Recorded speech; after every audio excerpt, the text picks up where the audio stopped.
Hello, and welcome back to my channel.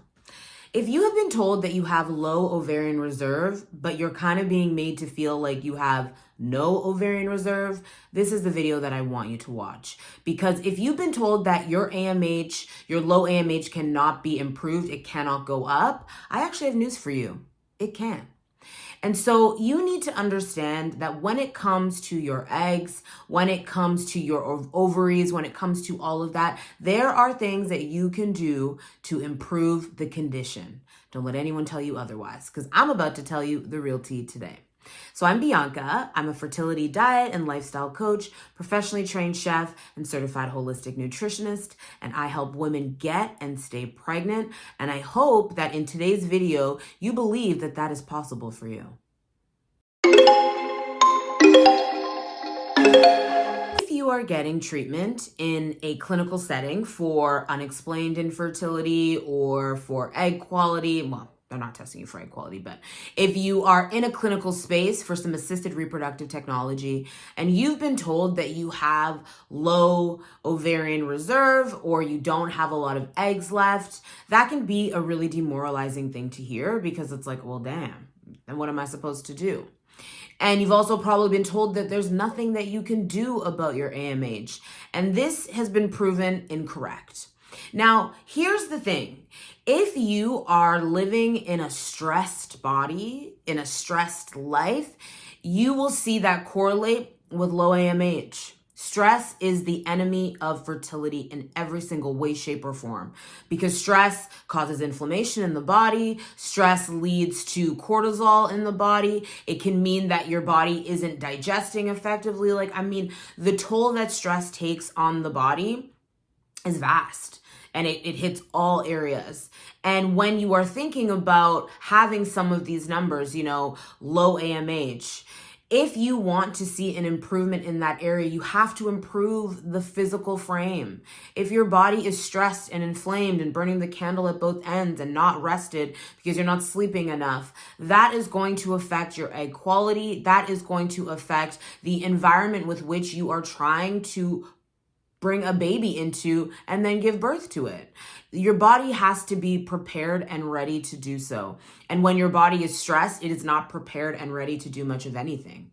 And so when it comes to your AMH, if you've been told that you have low AMH, I want you to get really serious about stress management.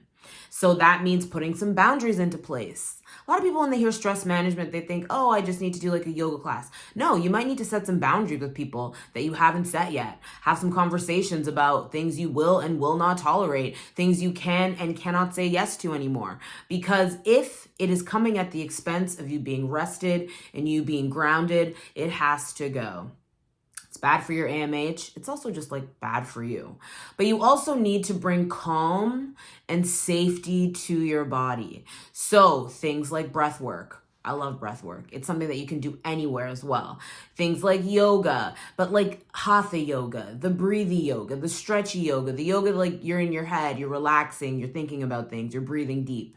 That's the kind of yoga that you want to do. For some people, it's incredibly meditative to cook. Maybe it's sewing. Maybe it is lying in a savasana and listening to Gregorian chants. I don't know what it is for you, but you need to get very, very particular about the things you say yes and no to, the conversations that you need to have in order to set proper boundaries for yourself, but also cultivating rest. And also, lowering stress looks like going to bed early, looks like sleeping in. It looks like skipping the workout in favor of, rest and relaxation instead. And so if you are being told that you have low AMH, that is something that you want to be really mindful of.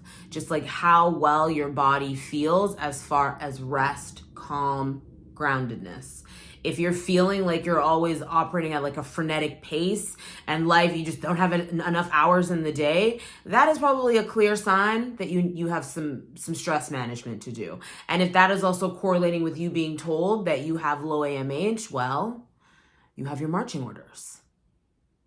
When it comes to low ovarian reserve, low AMH, vitamin D is crucial.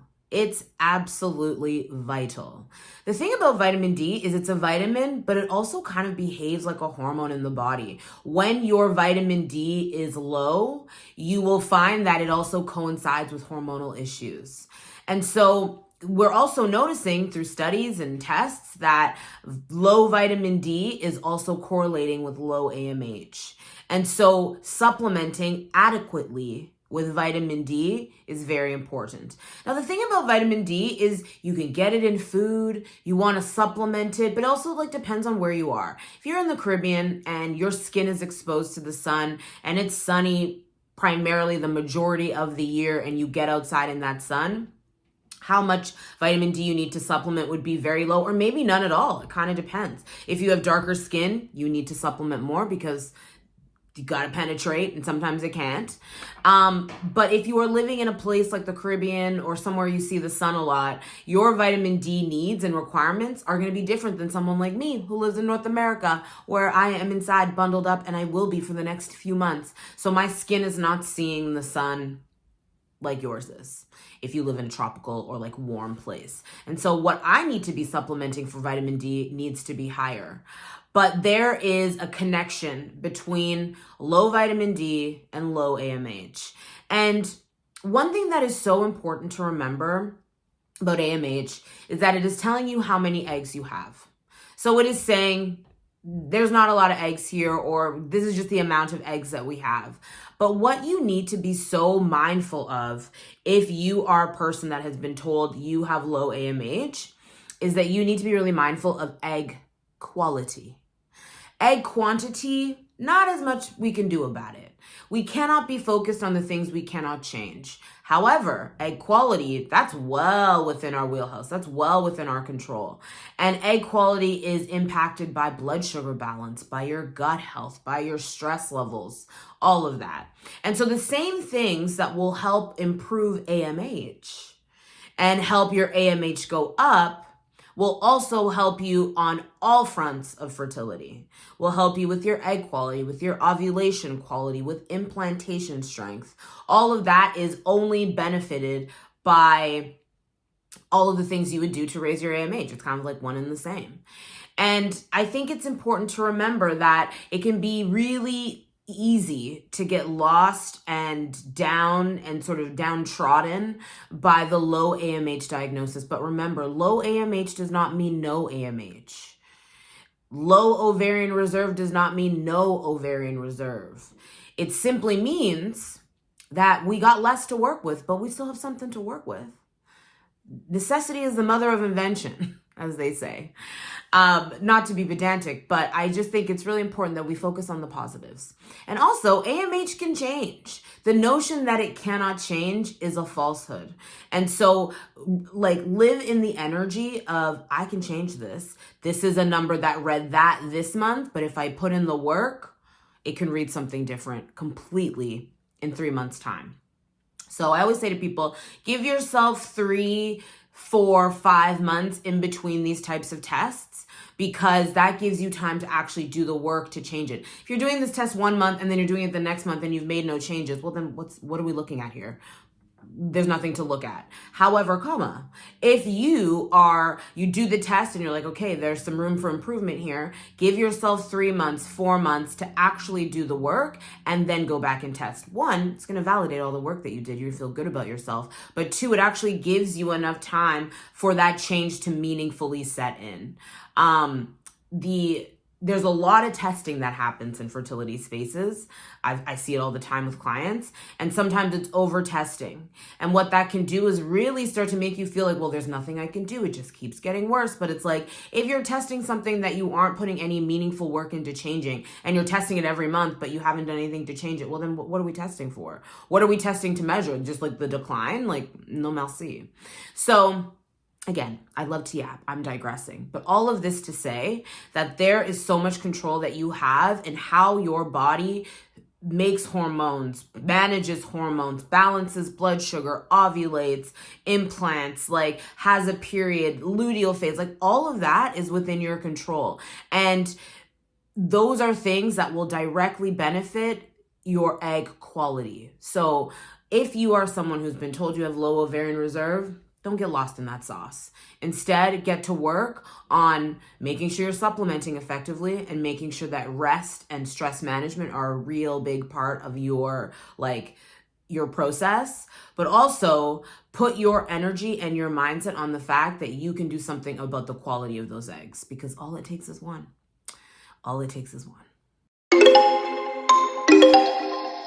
As a reminder, the Fertility Blueprint is the program that will help you improve your egg quality, get your period back if it's gone, lengthen your luteal phase, but also improve your AMH numbers, and really work on the quality of those eggs. The link is in the description.